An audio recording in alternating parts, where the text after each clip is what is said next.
One of the biggest reasons, if not the biggest reason, that Etsy sellers struggle is because they don't know where the roadblocks are in their business. And when you don't know where the roadblocks are in your business, you're spending time on things that don't matter.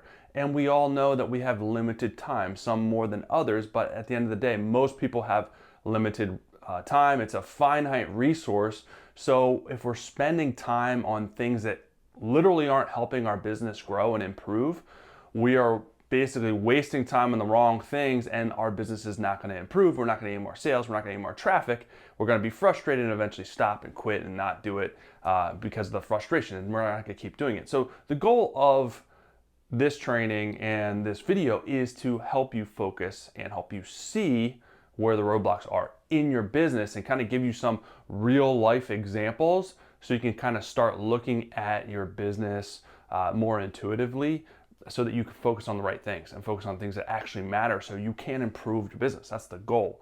That's why I'm doing this. I want you to improve and stop wasting time. And this is something that I learned the hard way. Before, I was just, kind of shooting in the dark, throwing spaghetti at the wall, throwing mud at the wall. And I was like, crap, this isn't helping. My business still sucks. It's not improving. All right, so let's dive in. I'm going to give you this training, some examples, and this, if you start looking at your business this way, I guarantee this is going to be a game changer for you. So it's like a clogged drain. You know what I mean? If you don't know where the heck the clog is, your drain's going to overflow. It's going to be full. It's going to be a lot of problems. But as soon as you remove that clog, the floodgates are going to open, and you're like, oh, this is awesome. More traffic, more sales. The water drains, yada yada. All right, so let's give you some examples so you guys can start looking at your business and apply this, across the board in a real life way. So the first thing I want to look at, I'm going to gear a lot of this to the stats. You know what I mean? Because most of the things that we do are we can relate to stats and look at stats, so it's easier to focus on where we have the statistics first. So don't fall asleep on me. Don't glaze over. This stuff is going to make sense. So let's just say we're looking at our Etsy stats, and we have 586 visits, not views, visits. The difference is visits are unique people coming into your shop.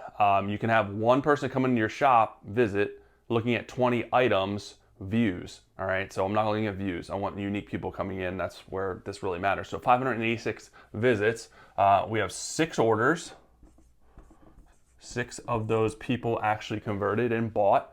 And then we have based on that is a 1% conversion.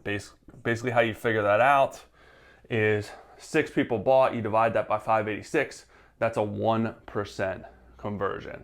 All right, so looking at these numbers, which everyone has in your Etsy dashboard, the goal is, okay, where do we focus on? What do we focus on? So 1% conversion is basically average. It's an average conversion rate, and this varies depending on which niche you're in. It may be lower if your prices are higher, you sell more more high-end stuff. It could be higher, but let's just go 1% is about average. So where do we focus our time? Do we try to increase conversion? Do we try to increase traffic, get more people into our shop in the hopes that we'll get more orders that way? So this is what I'm talking about. It's like, where do you focus? Where do you what do you start to impact first? What's the easiest route, the less friction to get you what you want? So let's just say, for instance, if we focus on, actually erase that. Let's just say we focus on visits, right? And say we increase this to 1,000 visits.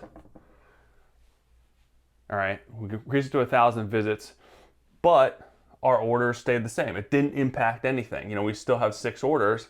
Now our conversion rate went down to 0.06 conversion percentage. And that could very well happen if we do that. But so on the flip side, the alternative, okay, maybe we don't focus on visits. Maybe we focus on orders, getting more orders here, right? So we have 586 visits, that stays the same. But let's say this is 10 orders now. So that basically changes our conversion to a 1.0 7 conversion rate. So the question is, both instances could be good or bad. But the question is, what do you think is the easiest route to success? What is the easiest thing to impact as far as the bottleneck? To me, the bottleneck is with the orders, not the traffic, because the conversion rate is just average. The conversion rate is low. It's on the low end. It's average. So it's a lot easier to do things to impact the conversion rate than to try and get more visits that may or may not improve the results. And chances are that's where the problem is. The traffic is okay. You need to get that conversion rate up in order to get more orders and get more revenue from the traffic that you're already getting. You can add more fuel to the fire, but at the end of the day, the problem is still going to be that conversion rate, and the conversion rate may even dip when you add more traffic, more visits. So fix that problem first before you start focusing on more traffic, because the goal is get the conversion rate up and then you scale the whole thing up. So the question is, okay, how do we get this from 6 to 10? And this is where our time comes into play. You could spend a lot of time on this part, and again, it may not help this part, and it may be a waste of time. Again, limited time. So we want to focus on the conversion rate. We want to focus on getting more orders from the traffic that we're already getting. So how do we do that? Well, first thing that we can focus on is listing quality. How is our listing set up? So there's a reason why people are not converting. People are seeing your stuff, but they're not converting for whatever reason. So there's a reason why, and it starts with the listing quality. That's first. They're seeing the listing and not buying. So how is the listing set up? Is the picture set up appropriately? The picture's easy to see the item, see the item in use. Are they in different settings? Do you have all your pictures filled out? You know what I mean? Are they blurry? Is it hard to see? Is there value in your listing? Are you justifying the value, the cost of your listing? You don't have to, the issue could be pricing, but more times than not, you're not justifying the pricing. That's a bigger issue. So a lot of people run to the bottom, like lower their prices. No, you have to do a better job of justifying that price to the consumer so that they are more apt to buy. So why should they buy from you versus someone else that they see? What makes your thing more valuable? What little value bombs can you drop in the description? Showcase it better in the pictures, showcase the packaging.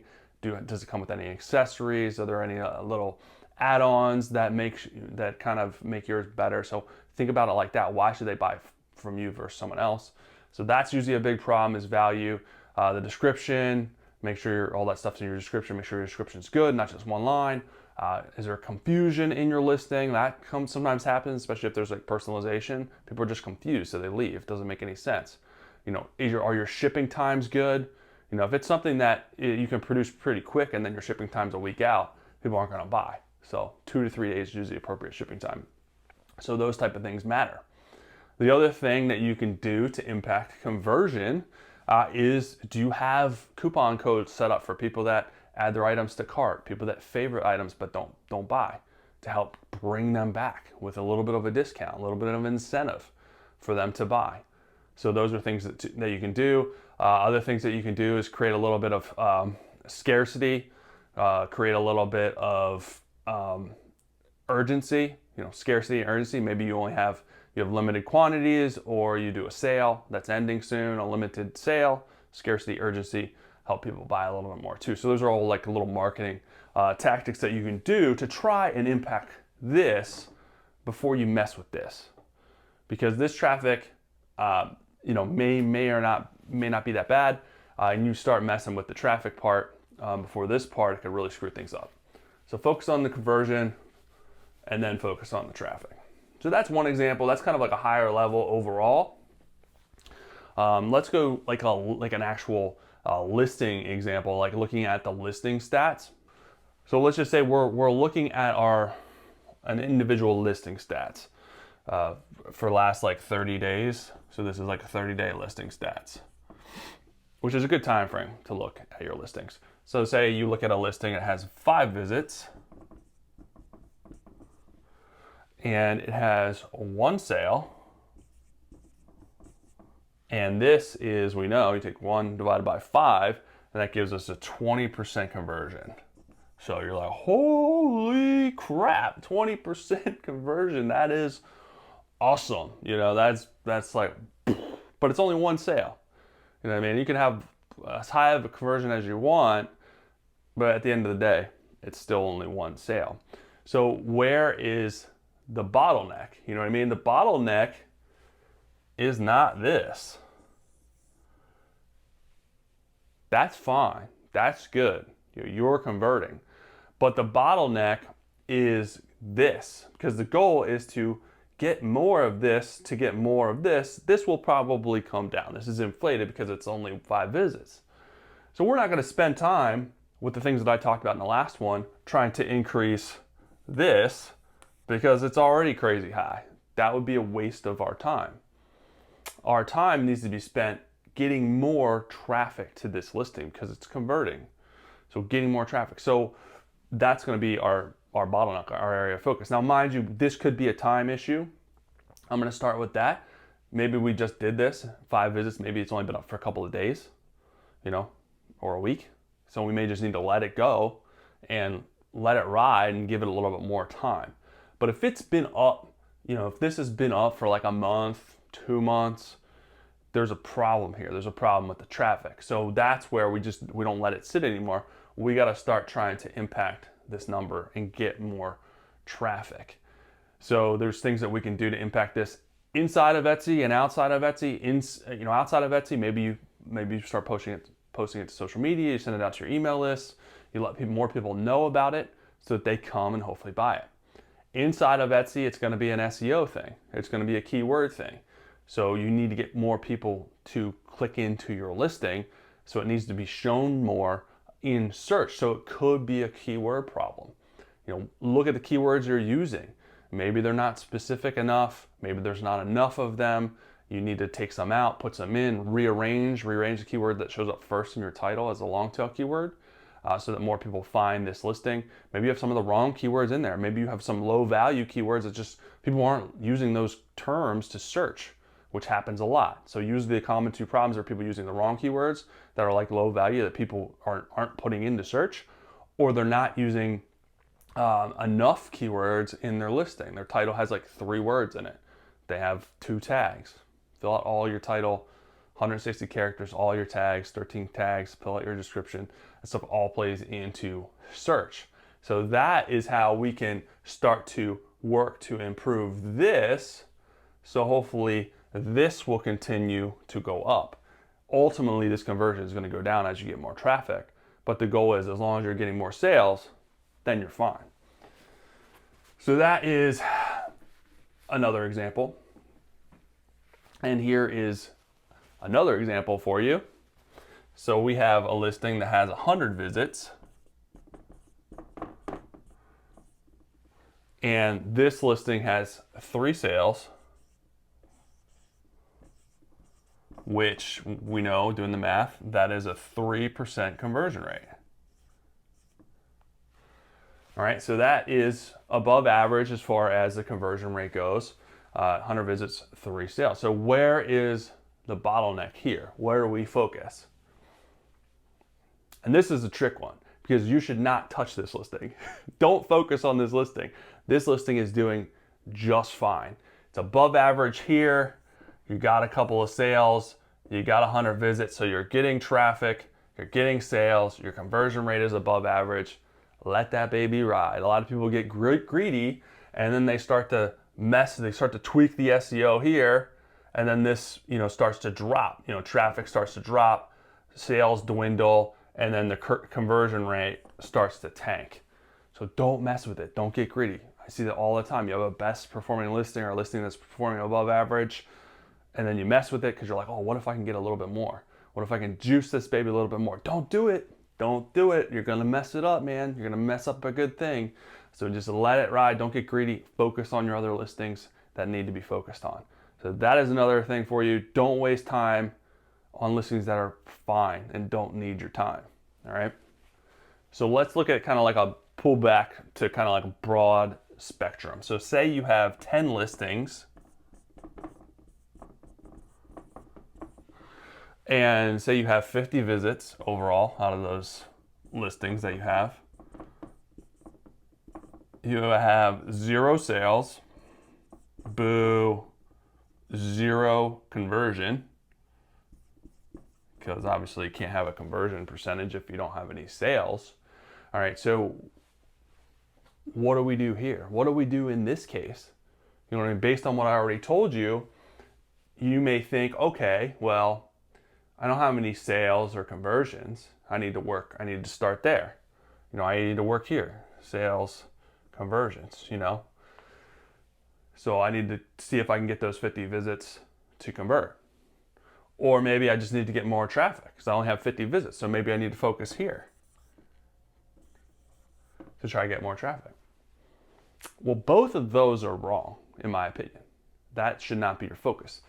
Your focus should be here, the 10 listings. The reason being is we know, all right, the average conversion rate is 1%. All right, and if the average conversion rate is 1%, that means that 100 visits and 1 sale equal that conversion rate. Well, at 10, right here where we're at, we don't even have 100 visits yet to even see if we're going to be average. We don't have enough traffic. But the reason being, we don't have enough listings. So normally, if you have an established shop, you know, that has 100 listings, 200 listings, the issue here would certainly be traffic. But your shop is not established enough. You don't have enough listings. So you can't make data-driven decisions on what you have right now because you don't have enough data. So this is where people make a mistake. They'll put up 10 listings, 15 listings, and they don't get traffic, they don't get sales, and they're like, what's wrong? They'll tweak their SEO, they'll tweak stuff for conversion, they'll spend all that time. And the problem is not your listings, the problem is you're a drop in the bucket. You don't have enough lines in the water to even make any decisions, to even see what is going to work or what's not going to work. Because every listing, you know, think about this from a numbers perspective, every listing has 160 characters of keyword potential in the title.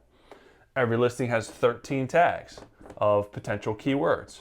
And then you obviously have I don't know what the word count is as far as your description, but that counts in SEO as well. So each one of your listings has the potential to reach people in your niche and reach buyers. So with the 10 listings, you know, if you add up all these numbers with the 10 listings, you know, whatever that gives you, your potential is a lot lower than someone in your niche or in your space that has 100 listings. You know, think about how many more keywords they have just from a numbers perspective. And how many more duplicate keywords they have if it applies in their niche. That's adding more relevancy for the algorithm. You know, if they have 100, if you have 10 dog listings, you know, and they have 100 dog listings, well, they have 10 times as many dog keywords as you do.